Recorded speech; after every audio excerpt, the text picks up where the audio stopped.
So welcome to this Webcast Wednesday webinar. Today we'll be talking about LabVIEW Web Services. And to talk you through this, I'm Divya, an applications engineer with National Instruments India.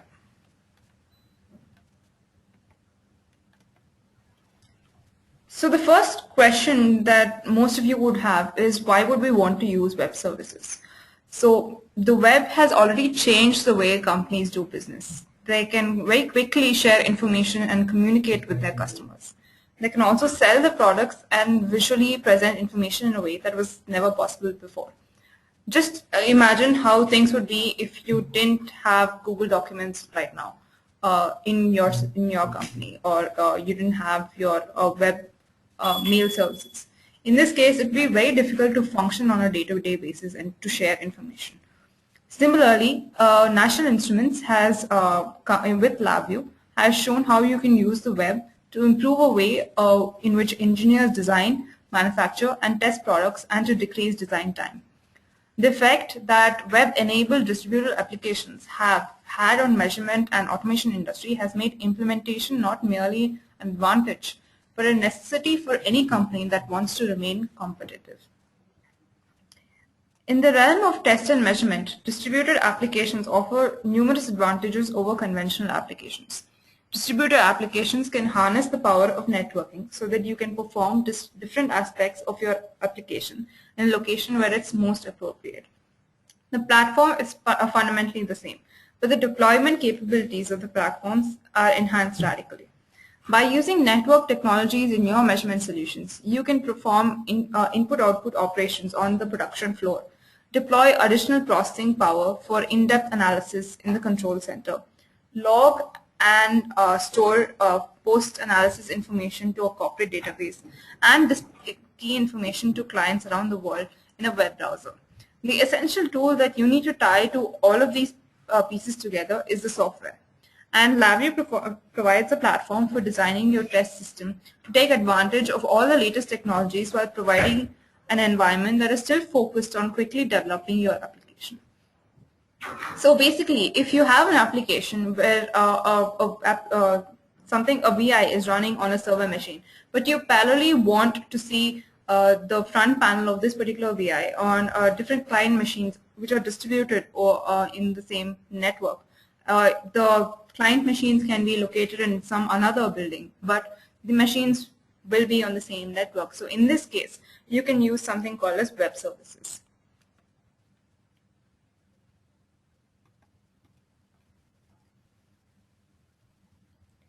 So the first question I'd like to ask all of you is, how many of you have used LabVIEW Web Services?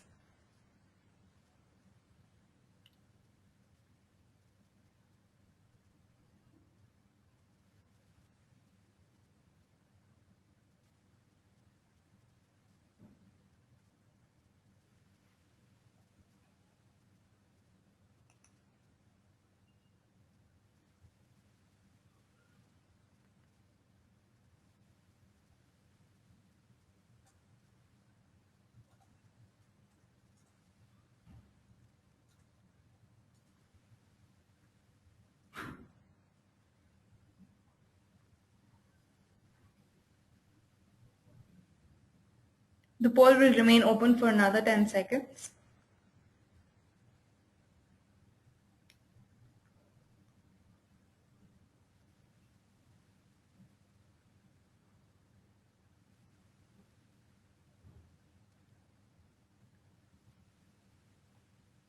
So I can see that almost 80% of you have not used web services. So this webinar will be a great introduction to what actually web services are.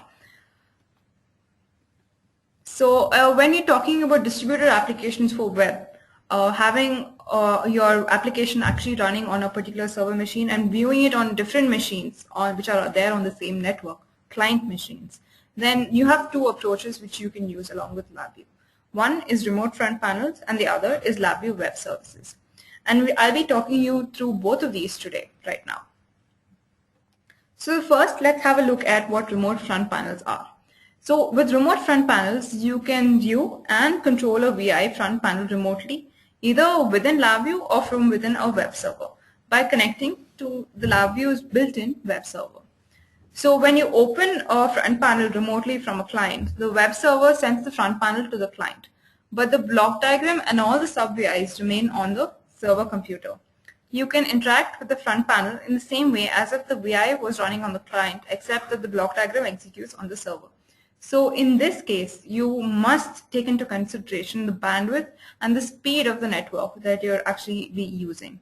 So you can use this remote front panel feature to publish entire front panels or to control remote applications safely, easily, and quickly. So remote front panels uses a client and server mechanism. The LabVIEW web server publishes a VI that can be remotely viewed or controlled by another LabVIEW application or a web browser. So when a web browser is loading a page that contains a remote front panel, it will search for a particular LabVIEW plugin. So this LabVIEW plugin gets loaded along with your LabVIEW runtime engine, which can be directly downloaded from the net. So the LabVIEW runtime engine will then communicate with the LabVIEW web server to download the front panel and get the live front panel updates. So basically the VI execution can happen only on the server machine, while remote panels only get to know and update the information from the controls or indicators on the particular panel.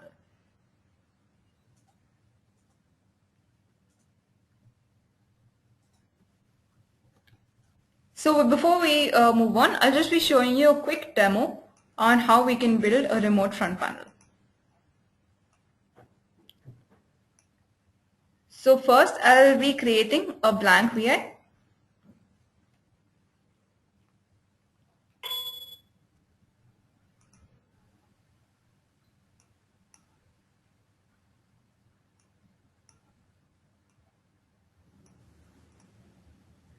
Let me just show a simple addition subtraction on a VI.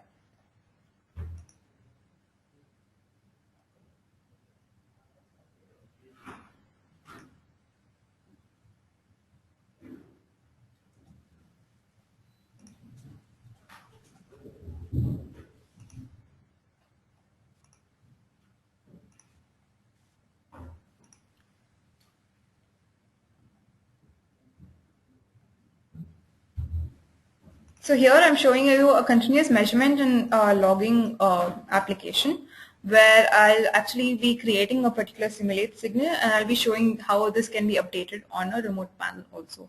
So I have just created a project where I'm doing continuous measurement and logging.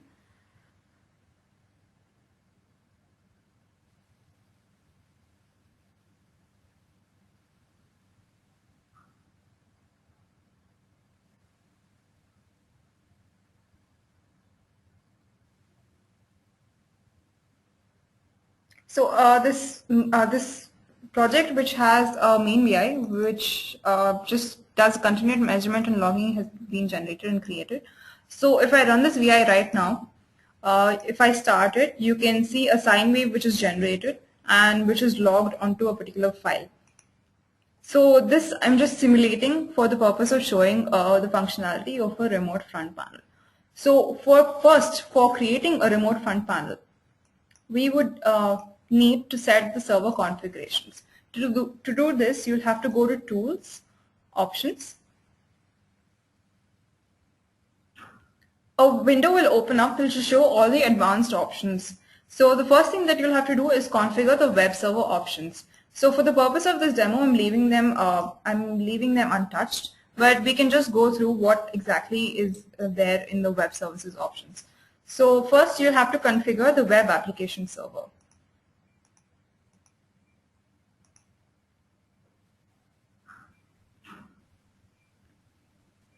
So here it shows what all the ports that are enabled, the HTTP port and the application web server, and I can set the application web server port also for the purpose of this particular demo. Now that I've saved this, I can go back and you can have a look at the web services local debugging port, which is set to the default HTTP port of 8000. I've also enabled the remote panel server, which you will have to do to use remote front panels. Now, in terms of visible VIs and browser access, I've put in star over here. So if you put in star, it means that all VIs and all browser access lists have been allowed access to this particular VI. You can also change the visible VIs by choosing the particular VI, and you can change the clients which are allowed access to your particular system also. So if I change anything right now, I would have to restart my system for the changes to get in effect. So I will be leaving all the settings to default. Now to generate a remote front panel, I'll have to use the web publishing tool. So this is the web publishing tool which can be found in Operate Tools. Then here I select the VI which I am actually looking at publishing a remote front panel for. So this will be Untitled Project and me. So there are three types of viewing modes which are available: embedded, snapshot, and monitor. In terms of embedded, you can actually get control of this particular VI that's running. You can change the configurations, you can start, run, or abort execution of this particular VI. Whereas in snapshot, you only displays a static image of the particular front panel in a browser. While in a monitor, it displays a snapshot that updates continuously. So for the case of this particular demo, I'll be showing an embedded. You can also change the title of the particular web page and the title that's going to be the header and the footer. So I'll just leave this as default for the purpose of showing this particular demo. And you can see that the particular local directory to save the file is also updated, and the URL also gets updated. So all I have to do is just save to disk, and it asks me for an option with the URL and asks me whether I want to connect to this particular web page. So I click on connect.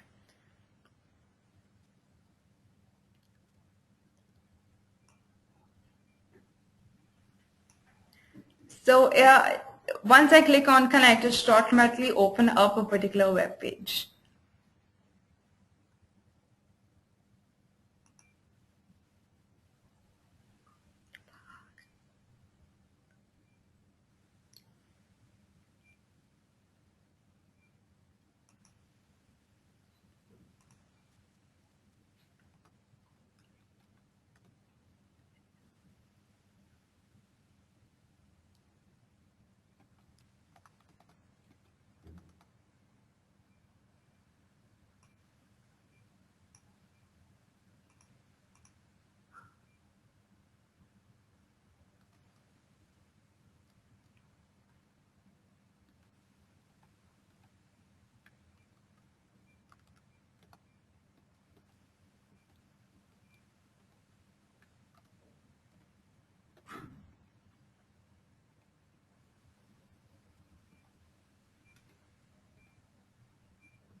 So you can see over here the continuous measurements and logging when the VI is running. The same thing gets updated on the web page itself.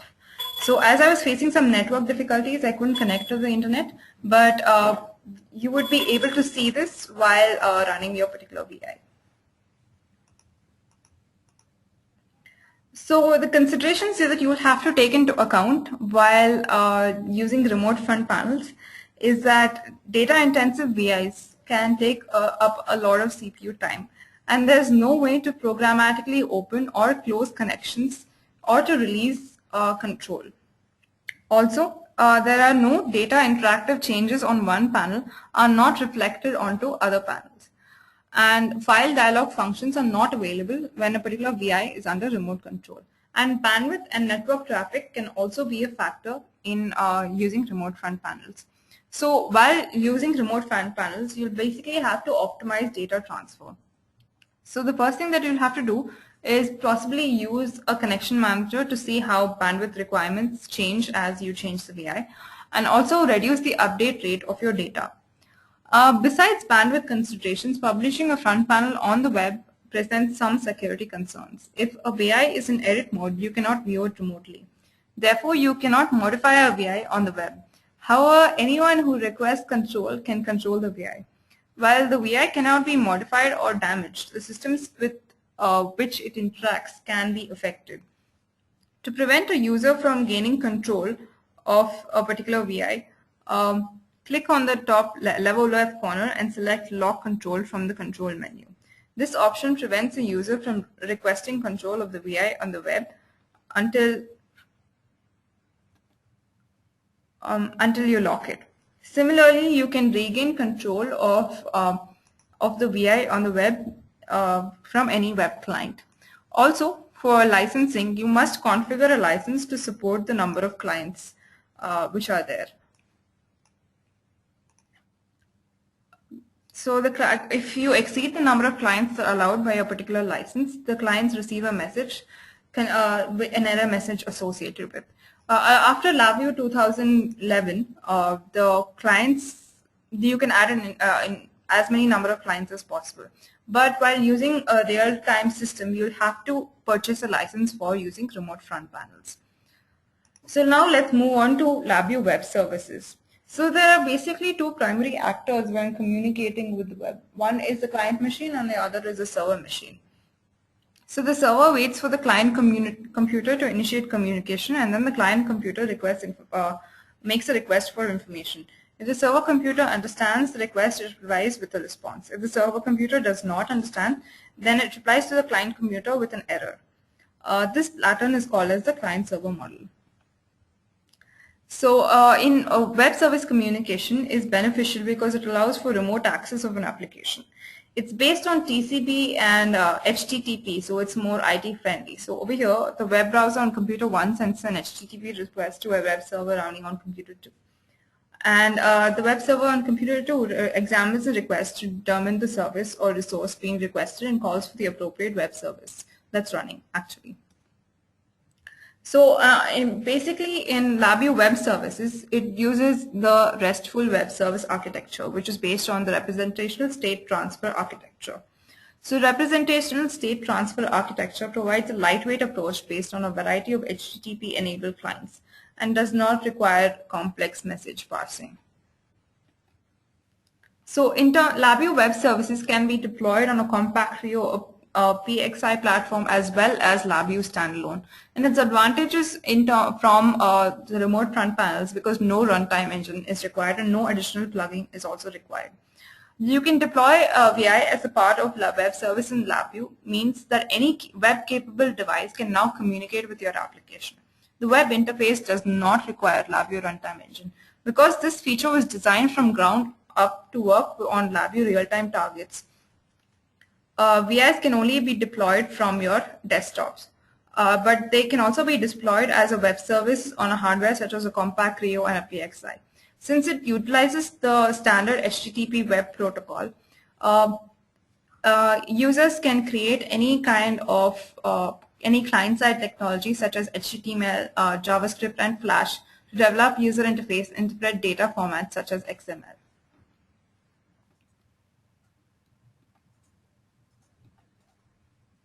So there are two ways of looking at web services in LabVIEW. RESTful CRUD operations, which is create, read, update, delete, which maps to post, get, put, delete on things. If you are truly using RESTful architecture, then the web service architecture is very horizontal and vertical scalable.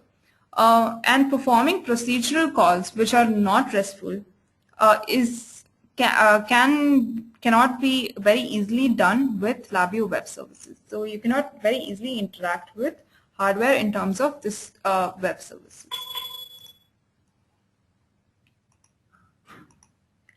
So in LabVIEW 2013, there have been some changes which have been done in the web service experience. So earlier in LabVIEW 2012 onwards, the form is formally in build applications. You have to create the web services from build applications. But from 2013 onwards, it has been changed to an item within the project itself. So the first thing that you will have to do is you can also create a debug VI, which you can check the web service functionality by starting a debug session. Basically here you're debugging the method VIs as they're running a part of the particular web service itself. You can enable highlight execution and you can see how exactly it's running. But there is no way to use the standard LabVIEW debugging tools to debug a web method VI once it's turned into a web service essentially. So here you can see the various options that you have while debugging. You can use the standard web debugging tools which are available such as highlight execution and probes. So now I'll just be showing you a demo of how to create a LabVIEW web service.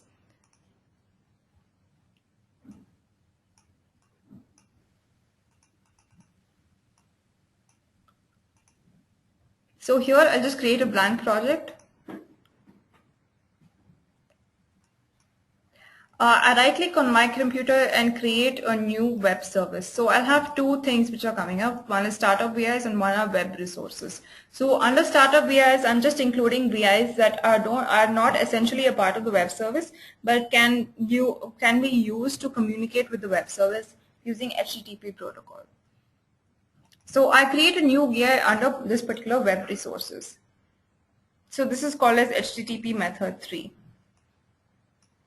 So here I'll just be creating a simple addition function.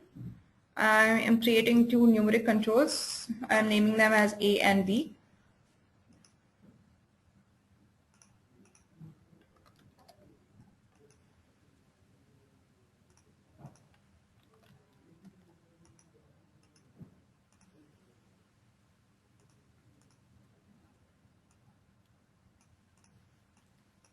So all I'm doing is just doing a simple addition of these numeric controls.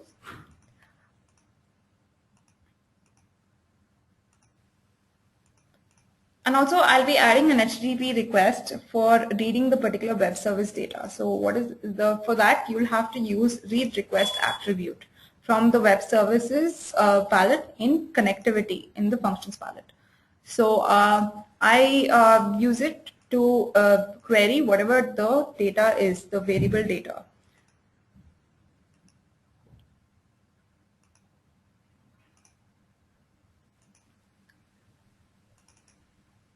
So now I'll have to map the controls and indicators to the connector pane. So here I just start mapping them.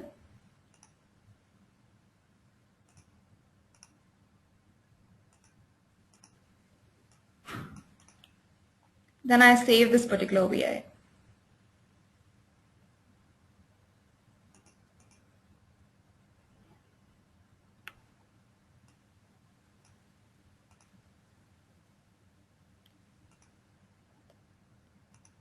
So first thing I'll be doing is deploying it on the application server. So I'll just click on right click and say publish. So then a window opens which asks me for publishing the particular VI.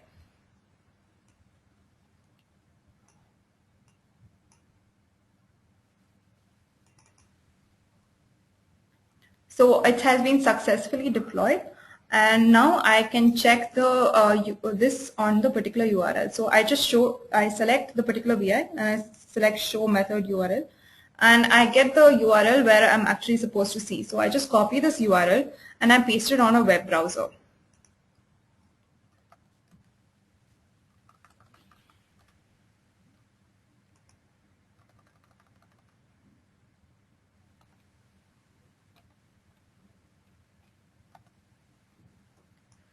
So you can see I'm getting the output data in terms of XML format. I have pasted the URL on a browser and I can see the data in terms of an XML format. So if I want to change the A and B values, I can change them in the URL itself. I change it to, let's say, 6 and 3.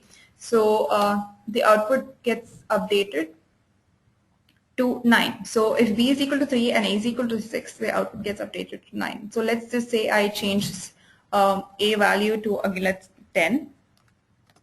And the output is again changed to 13. So you can see the change that is available. So this is the output is in terms of an XML format, while in remote front panels it was usually in terms of HT. It was in terms of how exactly the VI would look like on your desktop.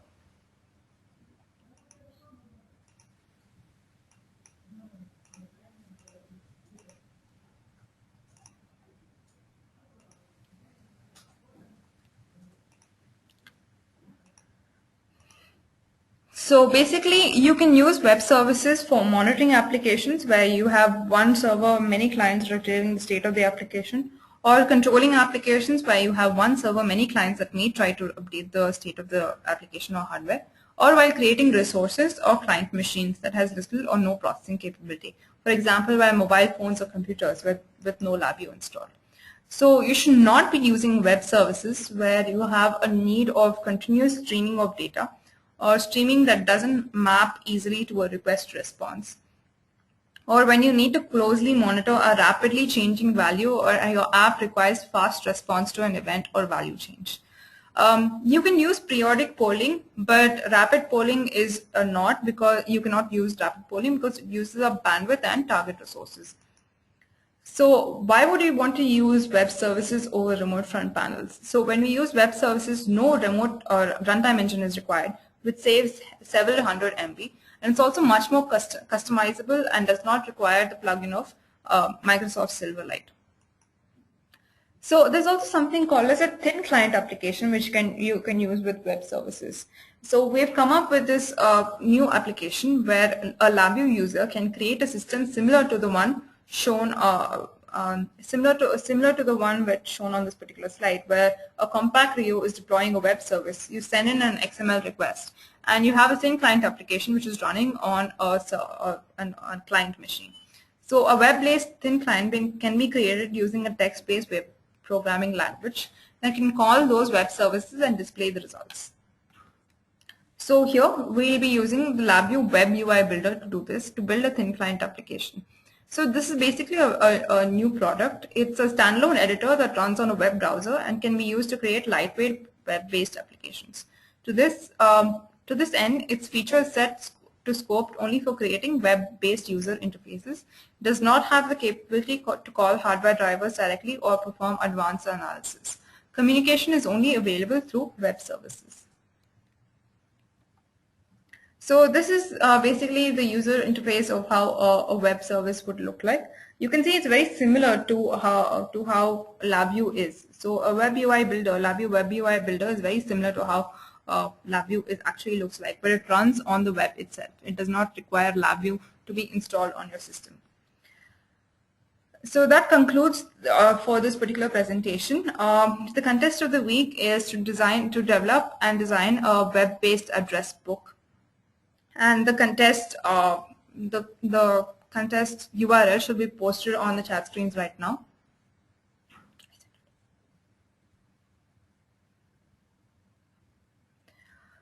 Also, next week we'll be showing you a demo of 3D picture control in LabVIEW.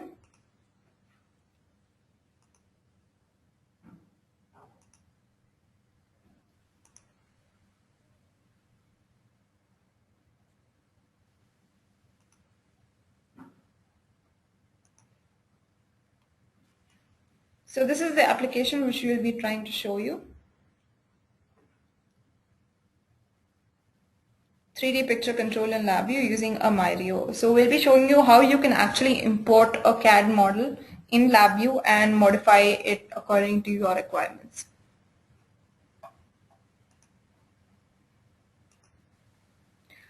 So extend your Webcast Wednesday learning experience on LabVIEW Enabled, the NI India online community. LabVIEW Enabled is a single network of students, industry professionals and academicians collaborating and coming together to create discussions and exchange and share resources and generate content on applications. You can also see the recorded webcast sessions on this particular LabVIEW Enabled site. You can visit www.labviewenabled.in and click on Webcast Wednesday graphic to see the recording of this particular webcast. Thank you for tuning in. If you have any questions or ask me, would we be able to answer the questions for the next 5 minutes.